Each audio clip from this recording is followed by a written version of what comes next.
Hey everyone, and welcome back to the channel. Today, we're diving into a topic that hit the top of hacker news recently, sparking a massive discussion among developers worldwide. And trust me, this isn't just some academic debate. It's about the core principle that can literally make or break your coding career, your team's sanity, and the success of any software project. The big idea? Write code like a human will maintain it. Sounds simple, right? But oh, how often we forget this in the heat of a deadline. Or when we're trying to be overly clever. The hacker news thread was a goldmine of insights, experiences, and even some painful confessions about the consequences of neglecting this fundamental rule. Let's be real, coding isn't just about instructing a machine. It's about communicating with other humans, your teammates, future colleagues, and perhaps most importantly, your future self. Think about it. When you return to a piece of code you wrote 6 months ago, do you instantly understand its purpose, its logic, and why certain decisions were made? Or do you find yourself staring blankly, wondering what past you was even thinking? If it's the latter, you're not alone. And that's precisely the problem this hacker news discussion aimed to tackle. So, why is writing for humans so incredibly crucial? Well, for starters, it drastically reduces what we call technical debt. Every line of confusing, poorly structured code is like taking out a high-interest loan.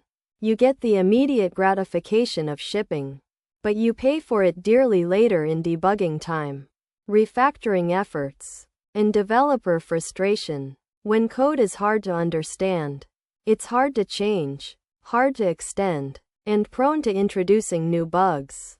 The community on Hacker News emphasized several key practices that align with this human-first approach.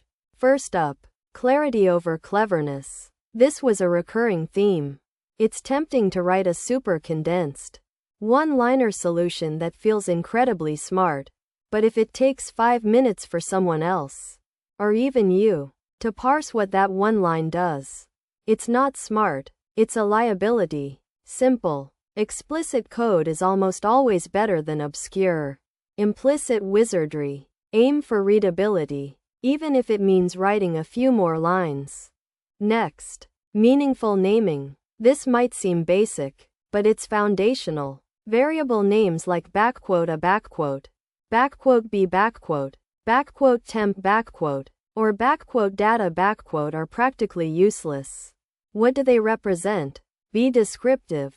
Customer id backquote calculate total price backquote is user authenticated These names tell a story. They explain intent without requiring you to dive deep into the implementation. Good names are like tiny pieces of self-documentation.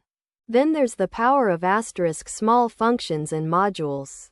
Break down complex tasks into smaller, manageable units, each with a single, clear responsibility. This makes your code easier to test, easier to debug, and much easier to reason about. If a function does too much, it's harder to understand, harder to reuse, and harder to maintain. The Hacker News discussion highlighted that single responsibility principle as a cornerstone of human-friendly code. And what about comments? The endless debate about comments. The consensus from the Hacker News thread was clear. Comments should explain why you did something, not what you did. If your code needs a comment to explain what it's doing, your code probably isn't clear enough. Use comments for high-level architectural decisions, complex business rules, or workarounds for external system quirks. They are a supplement to clear code, not a substitute. Another point that resonated strongly was testing. Writing tests for your code forces you to think about how your code will be used and how it behaves.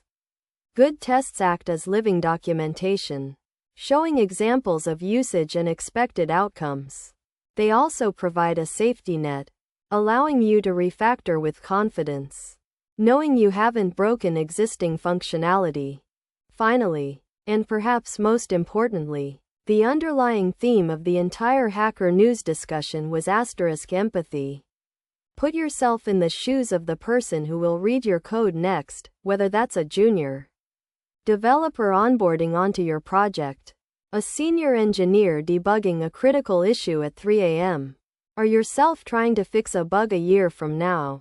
If you write code with that empathy, you'll naturally gravitate towards clarity, simplicity, and good practices.